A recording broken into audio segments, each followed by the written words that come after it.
všetkých vás, kolegov, kolegyne. Keď otec Dušan spomínal, teda, že má hlas, aký má, som presvedčený, že na konci nášho stretnutia budú mať oveľa lepšie, lebo dnes ráno medzi 7 a pol 8 som už stihol svätú omšu a tu som obetoval za vás všetkých, za vaše rodiny, za vašich kolegov, kolegyne, za všetkých účastníkov, ktorí cestujú, ktorí prídu, ktorí sa potom budú vrácať, aby sa šťastlivo aj vrátili. Takže z mojej strany na duchovné konto už išlo, no a som presvedčený teda, že toto bude dobrá medicína. Tak teda som veľmi rád, že sa dnes môžeme stretnúť. Je to pre mňa prvé stretnutie tohto druhu. Ďakujem otcovi Dušanovi za pozvanie a za dôveru, ktorú mi vyjadril. Takže srdečný pozdrav pre vás, srdečný pozdrav pre všetkých, ktorí nás prípadne sledujú priamom internetovom prenose, alebo ktorí nás prípadne budú. Či je táto téma, ktorá bola zvolená, aktuálna? Áno, výsostne je. Prečo?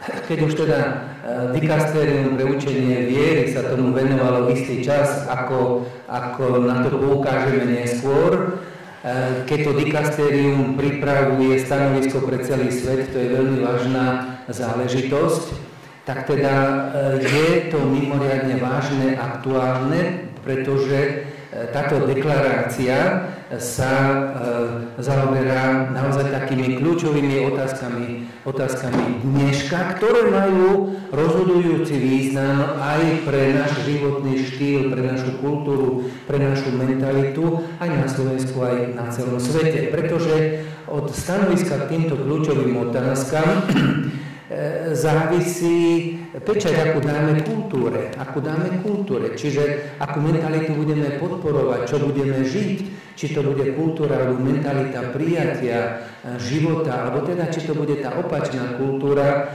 odmietania, kultúra skartovania, ako to s obľubou nazýva pápež František.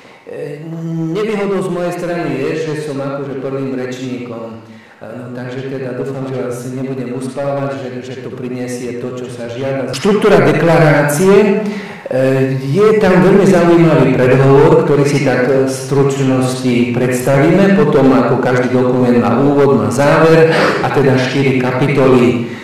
Teda v tej prvej kapitole sa poukazuje na postupné prebudzanie centrálneho postavenia ľudskej dôstojnosti. Samozrejme, že to bolo od celej histórie cirkvi akože zdôrazňované, ale teda vzhľadom na všetko to, čo sa teraz robí proti ľudskému životu, bolo potrebné si to tak nejako znova uvedomiť, premyslieť a dať do povedomia. Druhá kapitola poukazuje na to, že cirkev je vlastne garantom ľudskej dôstojnosti. Potom tretia kapitola poukazuje na to, že práve tá dôstojnosť je takou bázou, potom si to povieme v akom zmysle, takým fundamentom, alebo už teraz to poviem, takým klincom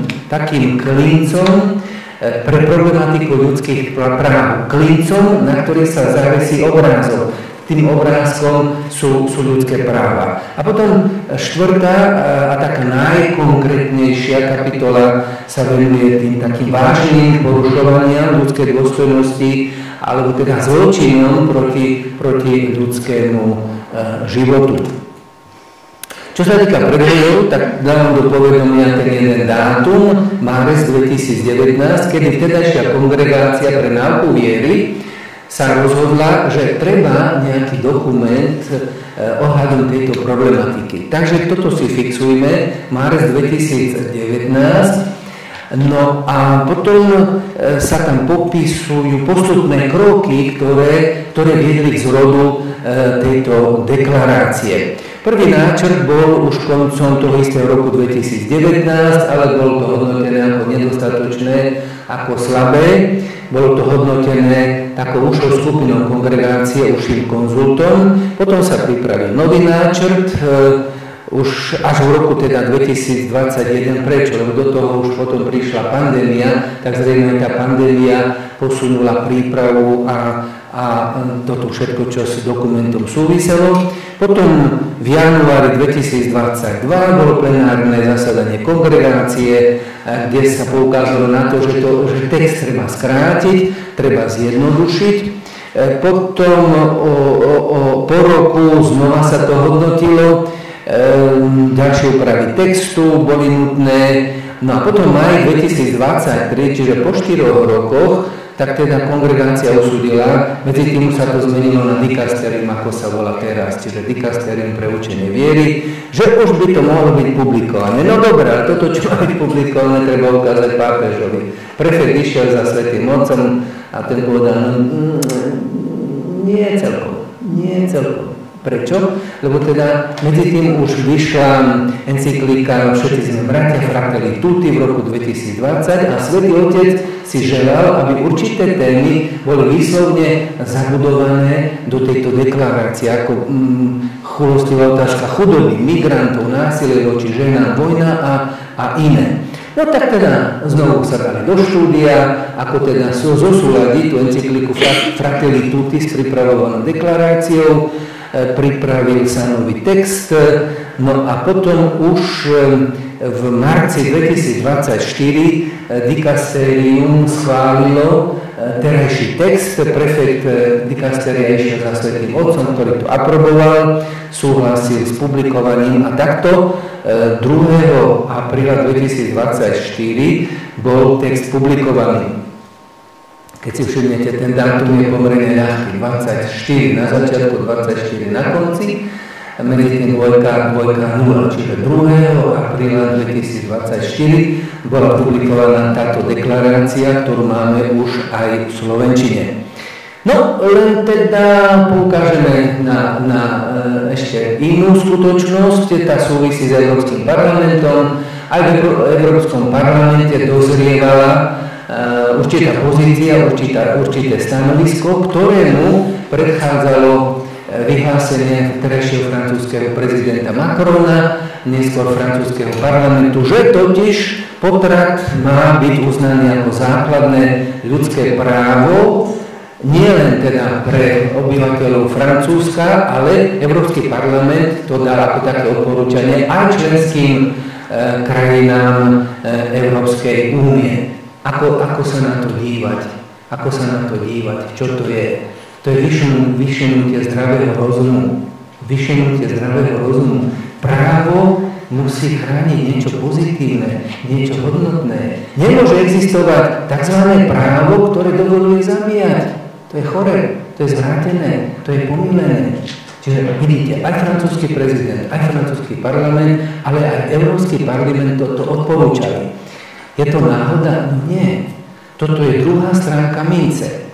Táto realita vyjadruje súčasného človeka. Čiže keď hovoríme, máme názov súčasný človek vo svetle tejto deklarácie, no tak kto sa inšpiruje za život, kto sa inšpiruje dôstojnosťou ľudského života, ale kto má určitú výhrady a otvára cestu pre deštrukciu. A takýto návrh je jednoznačnou cestou k deštrukcii, k zničeniu, čo samozrejme, že nemôže mať oporu ani v zdravom usudzovaní, ani medzi základnými ľudskými právami. Čiže je to náhoda, to nebolo náhoda. Toto bolo cielené, toto bolo pripravované a toto poukazuje na realitu súčasného človeka, ktorý je rozdelený a čo je zároveň výzvou pre nás. Na ktorú stranu sa chceme postaviť a akú kultúru chceme budovať. Ako je označené v posledných dvoch riadkoch 5. novembra minulého roka Parlament Slovenskej republiky odmietol tento návrh väčšinou hlasov 78. Treba poďakovať všetkým tým, ktorí sa za toto zasadili. Čiže ako viete, Európsky parlament prijíma odporúčania, ktoré majú nezáväzný charakter a je na členských krajinách, či niektoré odporúčania príjmu alebo nie. Naše telá sú predmetom našej voľby. kričí táto slečna či pani, ale samozrejme, že za toto musíme dať otáznik. Keď je v tele ženy iné telo, iná bytosť, tak to už nie je predmetom voľby iba za život, predmetom rešpektu, ale nie predmetom úvah, ktoré by prípadne mohli viesť k zničeniu nového života. Takže ten prehovor, ako sme si mohli všimnúť na základe dátumov, tá deklarácia, jej príprava sa varila v úvodzovkách, naturalisticky povedané, sa pripravovala 5 rokov. Čiže týmto chceme len poukázať na to, že keď nejaké vatikánske dikastery niečo pripravuje, tak teda tá príprava je veľmi vážna. Do toho sú zapojené špičkové hlavy z rôznych častí sveta a je to dobre premyslené. A preto teda, keď sa stretnete, určite ste sa stretli, aj sa možno stretnete s nejakou pozíciou, áno, cirkev hovorí toto, cirkev píše toto, ale ja si myslím. Dobre, môžeš si myslieť, ale teda najprv si prečítaj, najprv poznaj, potom uvažuj a potom niečo povedz. Ale počítaj s tým, že keď sa píše pre celý svet, tak je to niečo veľmi vážne a predchádza tomu veľmi vážny proces. V tom predohovore sa konštatuje teda aj táto citácia: odsúdenie závažného súčasného narúšania ľudskej dôstojnosti je nutným gestom. Čiže deklarácia bola vnímaná ako podpora ľudskej dôstojnosti a ako odsúdenie toho, čo sa nerobí v súlade s ľudskou dôstojnosťou. Prečo toto vyhlásenie? Pretože cirkev je presvedčená, že viera kráča akoby ruka v ruke s ochranou ľudskej dôstojnosti, že evangelizácia pomáha dôstojnému životu, že duchovnosť kráča aj teda s ohlasovaním dôstojnosti, ktorá patrí všetkým ľudským bytostiam. Treba povedať, že tento pojem nekonečná dôstojnosť, dignitas infinita, poprvýkrát použil už teda svätý Ján Pavol II v roku 1980, keď prehlásil, že dôstojnosť každej ľudskej bytosti treba naozaj považovať za nekonečnú. Aj pápež František v spomínanej encyklike Všetci sme bratia, Fratelli Tutti, poukazuje na to, že každý človek má svoju dôstojnosť a že táto dôstojnosť existuje bez ohľadu na akékoľvek okolnosti alebo situácie alebo stavy, v ktorých sa jedinec môže nachádzať a vždy a u každého ju treba brániť. Teda, že tu ide o univerzálnu pravdu. Univerzálnu znamená, že platí pre všetky kultúry, pre všetky civilizácie, že to je niečo, čo treba naozaj brať mimoriadne vážne. Témy, ktoré sa preberajú v tejto deklarácii, sú iba také orientačné, odkazujú na iné témy a samozrejme, že nie sú vyčerpávajúce, ale snažia sa iba poskytnúť určité také podnety na uvažovanie a na konfrontáciu. Toto je vlastne titulná strana tohoto slovenského vydania, niekedy v lete minulého roka, som si to kúpil. Už to teda mám akože načítané, dal vám to do povedomia, má to iba nejakých 66 paragrafov v rámci duchovného čítania, čo by sme mali denne robiť 15-20 minút, tak teda 3 paragrafy, 4-8 paragrafov, aj keď prípadne sa bude drievať na ľavé očko, ale teda kto robí kroky, postupné kroky, malé kroky dopredu, tak môže aj dočítať aj toto a nielen tento dokument. Dostávame sa takto k úvodu deklarácie, kde sa zdôrazňuje predovšetkým základný princíp. Čo ním je? Základným princípom je tvrdenie. Nekonečná dôstojnosť, neodňateľne spočívajúca v bytí, patrí každej ľudskej osobe bez ohľadu na akékoľvek okolnosti, akýkoľvek stav či situáciu, v akých sa nachádza. Čo je veľmi dôležité, je to, že tento základný princíp možno poznať rozumovo, možno poznať racionálne, čiže nikto sa nemôže vyhovárať, teda, že však ale no čože ako ja tomu môžem rozumieť? Máš prirodzený rozum, zvažuj a určite dáš tomuto za pravdu. Tento základný princíp je základom jedinečného postavenia ľudskej osoby, je základom starostlivosti aj o ľudské práva a túto skutočnosť potvrdzuje aj Božie zjavenie, ktoré nám dáva do povedomia, že človek je stvorenou bytosťou a vykúpenou bytosťou prostredníctvom Ježiša Krista. Nemôžno nespomenúť Všeobecnú deklaráciu ľudských práv, ktorá bola prijatá v roku 1948. Ako viete, to bola snaha zabezpečiť ľudstvo do budúcnosti, aby také strašné hrôzy, ktorými sa vyznačovala druhá svetová vojna, ktorá skončila iba pred 3 rokmi, aby sa už nikdy neopakovali. V tejto všeobecnej deklarácii sa spomína aj dôstojnosť každého muža a každej ženy. Spomína sa v úvodných paragrafoch dokonca 5 krát, čiže od toho sa potom odvíjajú aj jednotlivé tvrdenia tejto všeobecnej deklarácie. A táto deklarácia, všeobecná deklarácia ľudských práv, prijíma tzv. Tú ontologickú dôstojnosť človeka. To znamená, že človek má dôstojnosť už tým, že je, má svoju dôstojnosť so všetkým, čo k tomu patrí. Treba povedať, že už pápež Pavol VI vo vzdialenom roku 68 ohľadom ľudskej osoby sa vyjadril, že v podstate ten pohľad na človeka, ktorý ponúka cirkev, nie je prekonaný, pretože teda tento pohľad je naozaj komplexný, široký, vyvážený a poukazuje na jedinečné postavenie človeka v spoločnosti a vo svete. Jan Pavol II v 79.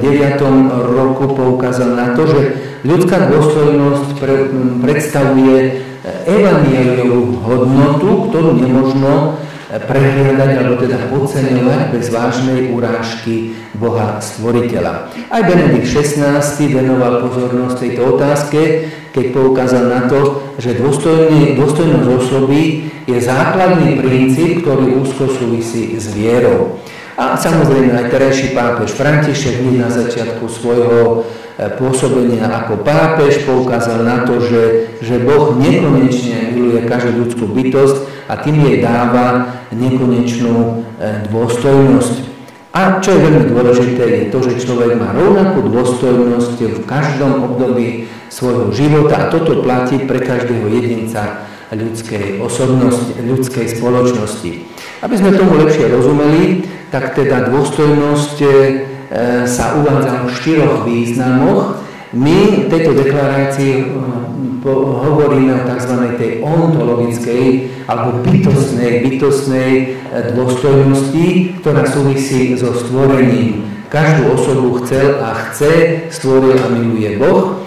Túto dôstojnosť nemožno nikdy zrušiť, nikto mu nemôže ani udeliť, ani odňať. Táto dôstojnosť pramení zo samotnej skutočnosti, zo samotného bytia osoby a jestvuje bez ohľadu na akékoľvek patologické alebo teda iné okolnosti alebo stavy. Potom je tzv. Morálna dôstojnosť, tá súvisí s uplatňovaním slobody. Keď je človek pod nejakým tlakom, keď je zneužívaný, tak nemôžno hovoriť o tom, teda, že je slobodný a že to, čo koná bez nejakého ovplyvňovania, čiže toto súvisí so slobodou a vtedy, keď sa vedomá dobrovoľne rozhodne proti svojmu svedomiu, tak teda túto svoju morálnu dôstojnosť stráca. Existuje potom aj tzv. Sociálna dôstojnosť, ktorá súvisí so životnými podmienkami, ktorý človek žije a hneď stačí uviesť iba to, že napríklad či naši bezdomovci alebo teda iní, ktorí žijú v nejakej tej extrémnej chudobe, teda že život takéhoto človeka nie je dôstojný, že si zaslúžia niečo iné. A k tomu sme pozvaní, aby sme aspoň príležitostne pozývali aj našich bezdomovcov. A potom ešte 4. kategóriou je tzv. Existenciálna dôstojnosť, ktorá súvisí s okolnostiami života, ktoré rozhodujú o tom, či človek prežíva alebo neprežíva dôstojný alebo nedôstojný život. To môžu byť choroby, to môže byť násilie, to môžu byť závislosti, to môžu byť mnohé iné faktory. Takto sa dostávame v prvej kapitole. Postupné uvedomovanie si centrálnosti ľudskej dôstojnosti. Toto súvisí už s starou, klasickou, antickou, grécko-rímskou kultúrou, ktorá prisudzovala, uznávala každej ľudskej bytosti svoju osobitnú dôstojnosť, ale toto bolo spojené s určitým spoločenským postavením, s hodnosťou, ktorá patrila tým, ktorým jedincom, ktorí patrili do danej spoločnosti. S týmto značne kontrastovalo biblické zjavenie, ktoré nám dáva do povedomia, že človek bol stvorený na Boží obraz, na Božiu podobu a že vlastne tú dôstojnosť má už teda tlačenú, vpísanú do svojej existencie. Ten obraz v konečnom dôsledku znamená dôstojnosť muža a ženy. A dôstojnosť ako taká, ako sme naznačili, je človeku daná, udelená samotným stvorením a nikto na ňu nesmie siahnuť. Ideálnym obrazom ľudskej dôstojnosti je Ježiš Kristus ako aj pravý človek, ktorý potvrdil hodnotu a dôstojnosť všetkých, osobitne tým svojim známym výrokom, keď sa stotožnil s každým jedincom, s každým maličkým, čo sa týka konania. Čokoľvek ste urobili jednému z týchto mojich najmenších, mne ste to urobili alebo neurobili. Kresťanstvo významne prispelo k rozvoju tohto konceptu ľudskej dôstojnosti.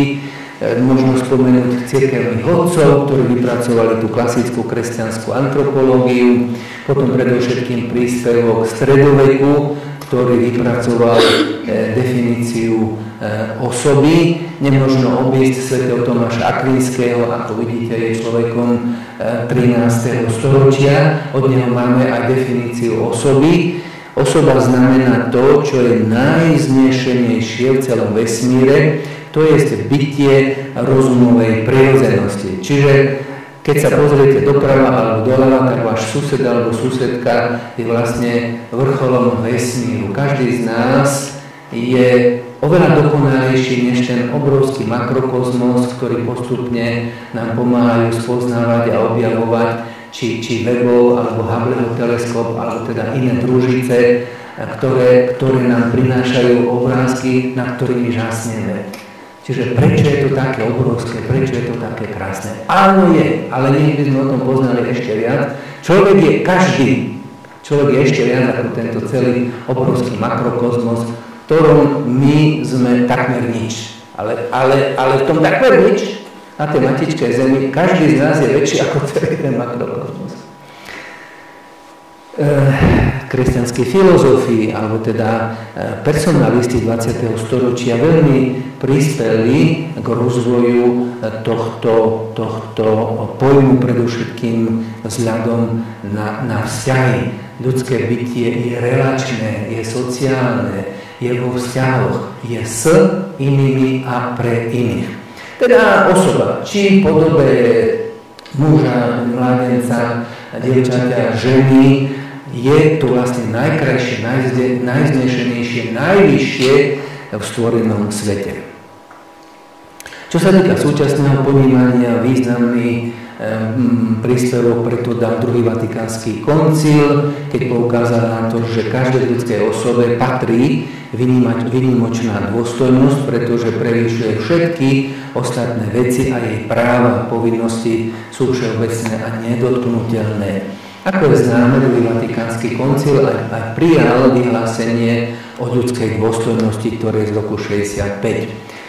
Takže súčasný postoj cirkvi voči tejto záležitosti je taký, že osoba má vlastnú dôstojnosť, tá dôstojnosť je jej vlastná, je vpísaná a nie je to v kompetencii človeka, parlamentov alebo ľudskej spoločnosti niekomu udeliť alebo neudeliť. Je to žiaľ toto, čo sa robí v niektorých parlamentoch, že už nie sú, už teda ešte nemajú primeranú dôstojnosť, povedzme nenarodené deti, alebo teda už nemajú ľudia v terminálnom štádiu a podobných situáciách. Všetky ľudské bytosti vlastnia rovnakú a vnútornú dôstojnosť, nezávisle od skutočnosti, či sú viac alebo menej schopné ju adekvátne vyjadriť. Môžeme čítať v tejto spomínanej deklarácii v článku číslo 15. Cirkev, takto sa dostávame k druhej kapitole, je vlastne garantom ľudskej dôstojnosti. Cirkev v minulosti bola nepohodlná, je a zrejme aj v budúcnosti bude nepohodlná, pretože sa stáva na stranu človeka. Keď je človek manipulovaný, keď nevie, kam patrí, tak teda možno na ňom zarobiť. Keď niekto vie, kto je, čím je, čo je dobre, čo je zlé, tak teda samozrejme, že takého človeka nemôžno manipulovať. A toto mnohým nie je pohodlné. Takže čo sa týka tej garancie, tak takým jadrom toho je, že každá ľudská bytosť nesie v sebe nezmazateľný Boží obraz, ktorý súvisí s láskou stvoriteľa, so stvoriteľským aktom a že tá dôstojnosť sa týka aj duše, aj tela. Kristus, ktorý sa vtelil, pozdvihol ľudskú dôstojnosť na najvyšší stupeň, na najvyššiu rovinu, pretože sa vtelil, prijal našu ľudskú existenciu a takto vlastne sa identifikoval, sa zjednotil s každou ľudskou bytosťou. A uznanie a poznanie dôstojnosti každej osoby, toto bol v podstate nový princíp, revolučný princíp v ľudských dejinách, ktorý menil tvar sveta a mení tvar sveta. Stačí si uviesť rôzne charitatívne inštitúcie, dobrovoľníkov, široký VR, ktorý charakterizuje službu dobrovoľníkov, charitu na celom svete. Čiže toto je naozaj niečo nové, krásne, jedinečné, čo súvisí s ľudskou dôstojnosťou. Ďalej s týmto súvisí aj to, že cirkev poukazuje, že človek je povolaný v plnej dôstojnosti. Z Božích rúk vyšiel a k Bohu smeruje do dokonalého spoločenstva s Bohom. A teda takto dôstojnosť ľudského života nesúvisí iba s prameňom, z ktorého vychádza, teda s Bohom, ale súvisí aj s cieľom. Cieľom človeka je poznať Boha, milovať Boha a v konečnom dôsledku mať spoločenstvo s ním nie len tu a teraz na zemi, ale teda potom to, ktoré bolo prisľúbené. Svätý Irenej, jeden z cirkevných otcov, ako vidíte, človek 2. 3. storočia, poukázal na to, že v podstate, že slávou Boha je živý človek, ale život človeka spočíva vo videní Boha. Teda Boh je oslavovaný tým najdokonalejším stvorením, ktorý je živý človek, čo sme si spomenuli predtým, a človek smeruje k tomu, aby bol definitívne s Bohom a natrvalo s Bohom. Avšak, čo s tým Božím obrazom? Boží obraz je zverený slobode človeka. Tá sloboda človeka, sloboda ľudského konania môže napomáhať ľudskú bytosť, môže ju rozvíjať, ale môže škrtiť, dusiť, zničiť. Ako sme toho svedkami, či tej nešťastnej vojne u našich susedov alebo v mnohých iných podobách. Čo je veľmi dôležité, je skutočnosť to, že ten Boží obraz človeku nič a nikto nemôže zmazať, ani hriech. Aj keby sme čokoľvek urobili, ľudskú dôstojnosť nestrácame. Nech by iní čokoľvek urobili, stále im patrí rešpekt, stále im patrí to, že sú ľudskými bytostiami a teda majú byť rešpektovaní. 3. kapitola uvádza niektoré základné princípy, ktoré súvisia s dôstojnosťou ako základom ľudských práv a základom povinností. Ináč tie čísla, ktoré sú uvádzané, to sú jednotlivé paragrafy, kde si môžete prečítať viac o tejto problematike. Čiže tie niektoré základné princípy, ktoré si vyluskneme, treba vždy rešpektovať. Na prvé miesto sa dáva bezvýhradné rešpektovanie ľudskej dôstojnosti. Prečo? Lebo aj ohľadom toho sa rozvíja neustále chaos. Niekto povie, no dobré, ale tak teda prečo by moja mama mala trpieť, teda však už má svoj vek, tak nech zomrie dôstojnou smrťou v úvodzovkách. Pod tou dôstojnou smrťou sa rozumie eutanázia alebo teda asistovaná samovražda. Čiže aj ľudská dôstojnosť bola manipulovaná, je manipulovaná, pretože v mene niektorých ideológií na základe tak nesprávne chápanej ľudskej dôstojnosti niektorí sú za to, aby niektoré ľudské životy sa vyhasili. Avšak ľudská bytosť má vnútornú dôstojnosť a podmienkou je jej spolupatričnosť do rodu Homo sapiens. Kto patrí do Homo sapiens, do tohto rodu, automaticky má ľudskú dôstojnosť, ktorá je jej udelená a takto v tomto zmysle aj práva osoby sú práva človeka, alebo ľudské práva sú aj právami osoby. Takže či tá ľudská bytosť má podobu takéhoto drobčaťa, alebo teda či má podobu človeka poznačeného vekom, vráskaným životnými skúsenostiami, možno že trápením, možno že rôznymi kultúrnymi vplyvmi, vždy si zaslúži rešpekt.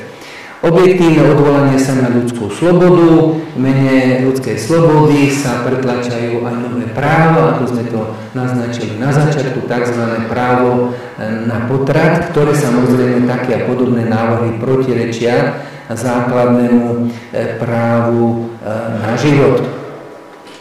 Teda ľudská dôstojnosť sa nemôže zakladať na nejakých individuálnych kritériách, ale na požiadavkách ľudskej prirodzenosti, ktoré sú poznateľné ľudským rozumom. Ďalej tým princípom je ešte aj vzťahová štruktúra ľudskej osoby, to znamená, že ľudská osoba má relačný vzťahový charakter a slobodu, ktorú dostáva ako dar, slobodu dostáva pre službu, pre rozvíjanie seba, pre pomoc iným. No a teda s touto vzťahovou štruktúrou súvisí aj zodpovednosť za seba, zodpovednosť za iných a možnosť urobiť dobro pre seba a pre iných a urobiť teda dobro aj pre ten spoločný dom, ktorý sme dostali.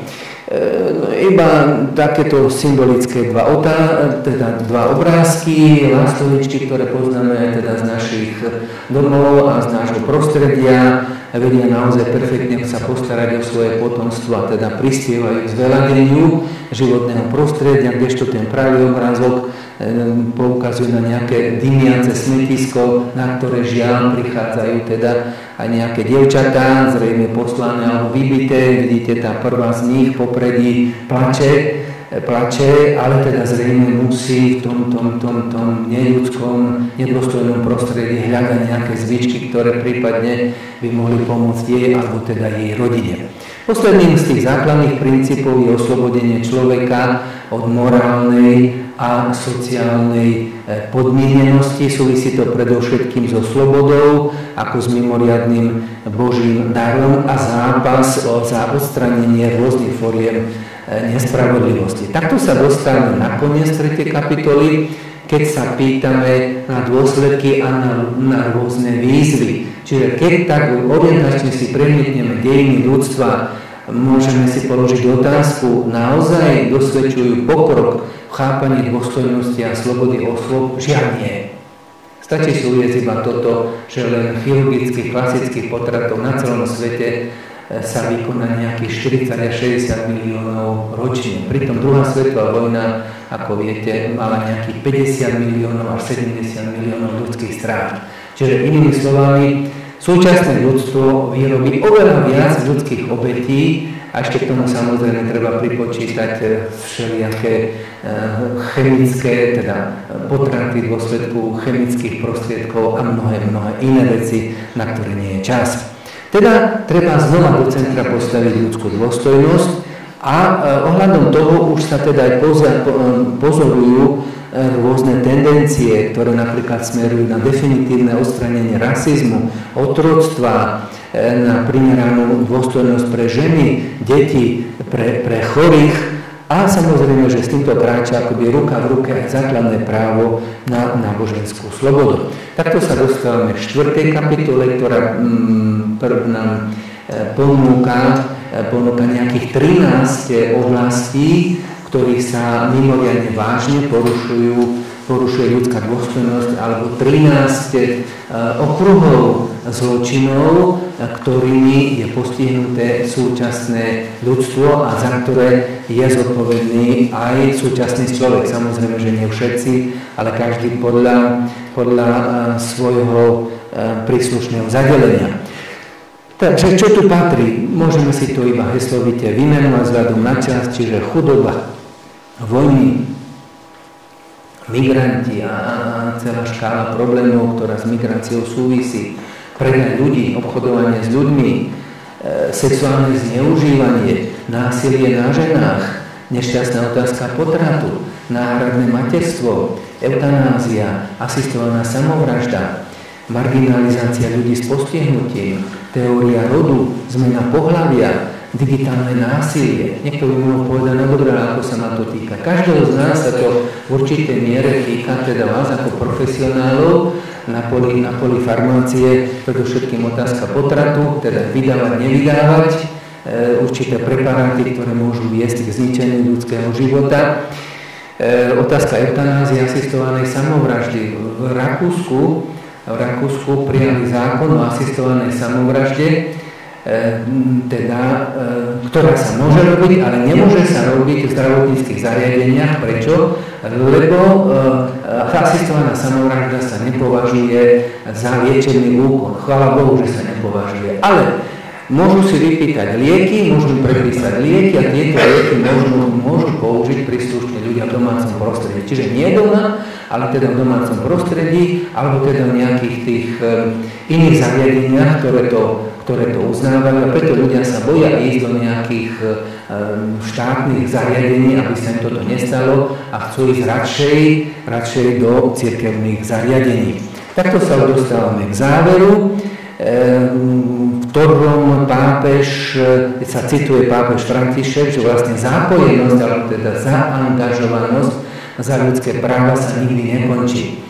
Treba si uvedomiť to, čo sme naznačili na začiatku. Hovoríme o ľudských právach, ale ľudské práva súvisia s dôstojnosťou. To je ten klinec, na ktorý môžeme zavesiť ľudské práva ako obrazok, ale dôstojnosť súvisí so stvorením. Čiže stvorenie, dôstojnosť, ľudské práva. A nemôžeme prijať také ľudské práva, ktoré by išli proti dôstojnosti človeka, ktoré by išli proti jeho stvoreniu ako bytia chceného Bohom. Dôstojnosť ľudskej osoby treba postaviť a musí sa postaviť do centra každého zápasu o spoločné dobro a každého právneho poriadku. Ľudské práva sa opierajú o ľudskú dôstojnosť. Ľudské práva bez ľudskej dôstojnosti sú falošnou fazónou, sú ničím. Cirkev je na strane človeka, pozýva k rešpektovaniu každej ľudskej bytosti, každej ľudskej osoby. No a vzkriesený Kristus nám dáva skutočný obraz o človeku, zjavil plnú integrálnu dôstojnosť každého muža a každej ženy. Dostávame sa úplne nakoniec. Toto je známy obraz od Caravaggia, tzv. Neveriaci Tomáš. Všimnite si tie vrásky na čele u Tomáša, tie vrásky aj zo strany ďalšieho apoštola. Zrejme sa na ňom zježilo všetko, čo sa zježiť mohlo. Pane, si to ty. No ale aké telo má Pán Ježiš po svojom vzkriesení? Má ľudské telo, aj keď bolo oslavené, niekedy ho bolo vidno, niekedy ho nebolo vidno. Ale aj ako vzkriesený Kristus mal ľudské telo, alebo telo, ktoré sa podobalo ľudskému telu a iba ľudskému telu teda bolo možné, alebo iba ľudského tela bolo možné sa dotknúť tak, ako to vidíte tou ľavou rukou. Kristus vedie pravú ruku apoštola Tomáša do svojho boku. Áno, je to tak, je to pravda. Čiže Kristus mal naše telo a on dáva najvyššiu pečať každému z nás a každej ľudskej bytosti. No, čo naše poslanie? Je to je toto. Byť za život, byť za ľudskú dôstojnosť nebude pohodlné v každej situácii. Môžeme byť na mori alebo na rozbúrenom jazere, tak ako teda títo učeníci, ktorým loďka sa takmer prevracala, alebo ako Peter. Hej? Pane, zachráň ma. Čiže ako oni, alebo ako Peter, tak aj my sme pozvaní k tomu, že teda vieme, ku komu vystrieť ruku. Takže zápas za život je vznešený zápas, krásny, naplno majúci zmysel v poslaní každého z vás a nech by boli akékoľvek vlny, nech by bol akékoľvek vietor, má význam v zmysle kresťanského ducha kráčať proti vetru a prosiť o pomoc toho, ktorý je najmocnejší. Posledná poznámka, tam pod tým vianočným kaktusom sú obrázky patronov zdravotníkov svätého Kozma a Damiana. Kto chce, nech sa páči, sú k dispozícii. Tak nech nám aj oni, aj títo svätí, aj vaši svätí patroni farmaceutov a farmaceutiek pomáhajú v tomto zápase. Ďakujem.